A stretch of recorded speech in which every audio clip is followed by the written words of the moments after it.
background and my many decades of experience now. Decades, Nada, decades. Gee. I don't want to put a number on it. You know what I mean. But that, that it takes, there's a certain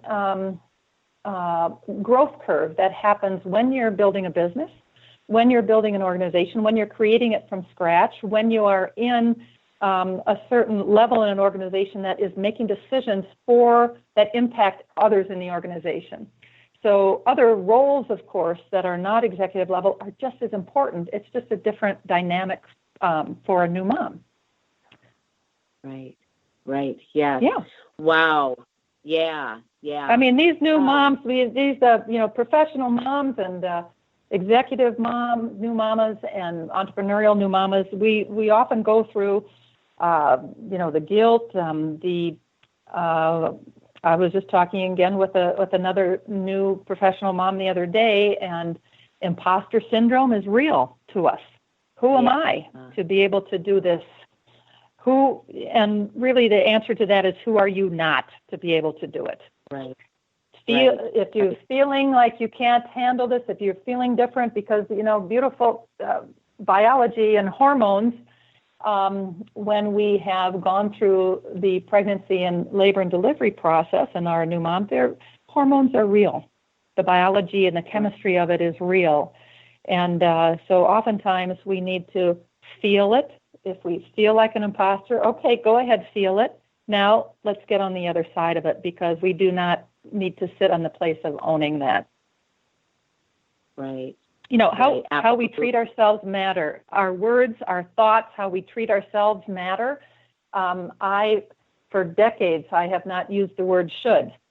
Should equates to shame in my book, and, should's shame. So let's stop shaming ourselves. And when we're at a certain level of responsibility, no matter what we do for our professional life or our working career, we can easily shame ourselves, especially as moms, because it doesn't seem like we're doing enough. But if we come back to sacred parenting, and one of the 9 keys of sacred parenting is this soul agreement. Your baby comes to you knowing your journey. And if you can stay aligned with your baby and aligned with your heart takes you to the steps on that journey. So whether that baby needs to be in daycare, needs to be with a loved one, needs to be with you at home, you will figure it out. Not to worry about it. You'll figure it out. Right. And you can always change your mind. Absolutely. Yes. And I want to ask you, because so what advice do you give for executive new parents or maybe toddlers, and they're finding themselves where it's just like, oh my goodness, I'm not doing this parenting the way that I want to be doing this parenting, or I find myself in this imposter syndrome, or what advice do you give to those parents so they can continue or begin to bring their very best self forward to their child or to their children, and so they are doing the sacred parenting? I'm going to refer to a practice of ancient wisdom that we know about, Ho'oponopono. Are you familiar with this, Nada? I am, yes. Yeah. And I will just very briefly mention it because it can have many different names, and there are parts of it that have become popular in society at the moment, and yet it's a very sacred practice, and you can have what I might call shortcuts to it. I've developed my own shortcuts to it. But Ho'oponopono is a beautiful Hawaiian healing tradition, and my Hawaiian friends will laugh at me right now, but as I try to describe it, because it's so much more rich than we have time to go into, but very simply, when a child is born, let me go back a minute. When we encounter challenging situations, there are 4 energy fields, 4 statements for affirmations, for offerings that we can make that can change the entire vibration of the situation. And this is the order that I do them in. It may not be the order a traditional Hawaiian healer might recommend it, and I apologize for that. This has worked for me. Number one, there are 4 simple statements. Number 1, thank you. Thank you.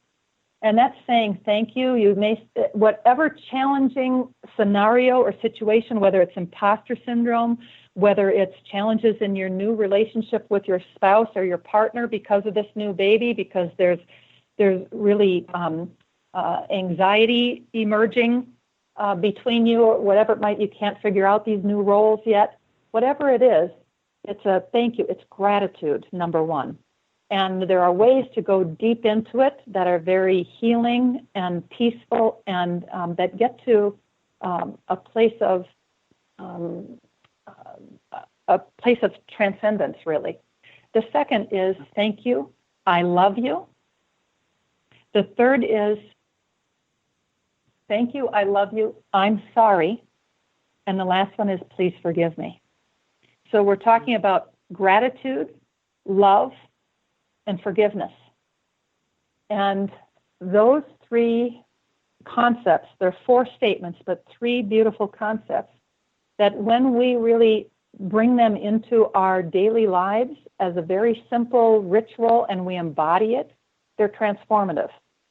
And I'll mention, just as an example, I was trying to come up with a story about Ho'oponopono, and it has to do with, for example, if a child in a family has gone off on a tangent and they're not doing things that honor themselves, a family will traditionally get together and practice this Ho'oponopono together.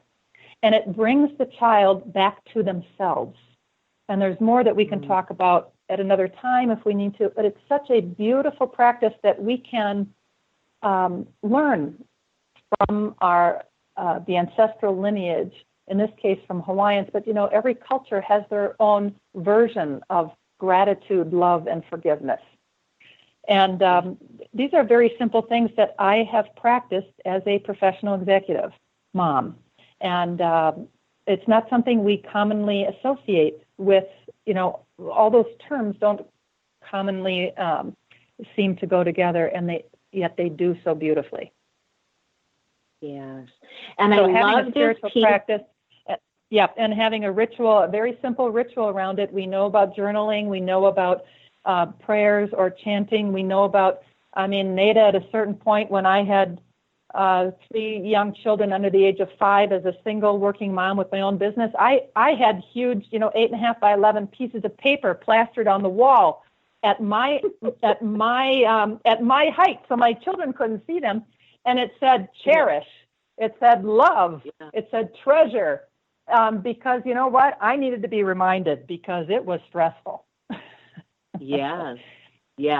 And so however we choose, whatever we choose, there may be apps that we can choose that help us keep in mind the gratitude, the love, the forgiveness, because even when you're in a business meeting and you're having trouble with somebody's presentation, or they're giving you grief about your presentation or your way of looking at things, you can be sending them Ho'oponopono. This is an active technique that works in the professional environment. Yeah. So beautiful. Well, you know what this means, Kathleen, is you're going to have to come right back on. We're going to have to schedule another time. I love this part about using this technique in the executive world. Being able, so I know we've been talking about sacred parenting and sacred grandparenting, but even being able to take this love and respect and forgiveness, and I'm going to throw in honoring also, into our workplace, and right, because I think the world is ready for this kind of a big change, not only just our sacred parenting and grandparenting, but also to be able to bring this kind of gratitude, love, and forgiveness into the workplace, because that's where the majority of us are during, 40 hours a week, at least 40 hours a week. So Kathleen, I think we have to do this again. And what that means is we're going to have to wrap up this show and we're going to have to schedule another time for you and I to get back together and do this one more time. So I want to thank you. There's so much more information that I can glean from you and that the listeners can. If there's one piece or one nugget, we have like about 30 seconds, one nugget, a tip that you can share with the listeners, what would that be about executive moms and sacred parenting? It's to stay true to yourself, your real self with a capital R. And that means to not be influenced by outer recognition, outer appearances, just to be your real self, because bringing your authenticity both to your workplace and to your family, your relationship with your partner and the rest of your family and your child is the most important gift that you can bring and be. Yeah, I love it. Absolutely. Your real self with a capital R and capital F. With a capital R. Yeah, because I love it. I love it. Kathleen, and to just remember that it's not the stress that breaks us down. It's how we handle it. So to use the tools that we learn from whatever resources and use those tools to stay in the ambiance of our real self. Yeah. Yes, absolutely. Right. Because it's not the stress. It is not the stress. It's how we are responding to that or reacting to that, how we interpret that. Absolutely. Kathleen, how do the listeners get in touch with you? The best way, Nada, is right at my website, which is KathleenScherek.com. And my email address would be Kathleen@KathleenScherek.com. Thank you for asking. Yes, perfect. And that information will be in the show notes and on the website. So please don't worry if you missed that information. We'll have that there. So this was part 2 of our second interview together. So I have a feeling we're going to have chapter 15, chapter 19. I adore you. I love your wisdom. I love your approach to sacred parenting, and I'm so grateful for you being on the show. This comes right back at you. Thank you for allowing me to join you and serving your listeners. I love it. Thank you so much. And to all of the listeners, thank you so much for being with us today. And I know that there are golden nuggets in there for you. And I wish you a beautiful rest of your epic week, and be sure to tune in next week for a brand new guest. Thank you so much. Thank you, Kathleen. Much love. Thank you for spending time with us today. Please go to nadahogan.com for show notes and other information you can use right away. If you like what you heard here, please subscribe to our show, and don't forget to rate and review right there on Apple Podcasts, Stitcher, Google Play, or wherever you get your shows. And don't forget to tell your friends about it. We'll see you next week.